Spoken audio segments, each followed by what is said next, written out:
People use our company. Number one, they're looking for a quality job at the cheapest price that they can get. Lubrication has always been an issue in this industry, and I'm sure as well as any other, which led us to AMSOIL. The life expectancy of our handheld two-cycle equipment is short-lived, given the fact that each piece of equipment actually runs minimum 6 hours a day, upwards to 8 hours a day. Equipment failures has been our biggest issue.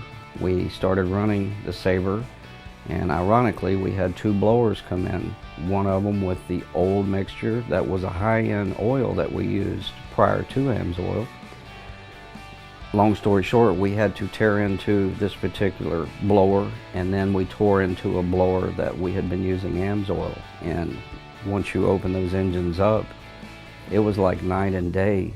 The engine that we were using, the two-cycle mix that we were buying from our local oil distributor, was dry. It was just completely barren of any kind of oil residual.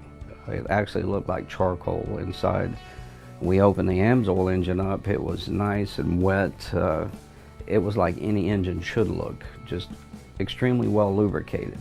We decided to, well, if it works this good on our two-cycle, we're going to see what it's going to do for our hydros on our John Deeres.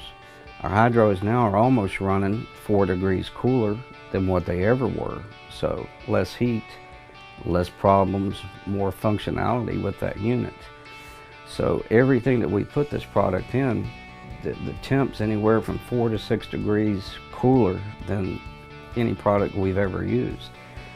So on the whole, we're saving tons of money because I don't have as many repairs stacking and racking in this shop here. So everything's out in the field working. The company does not have the repair bills that we were having.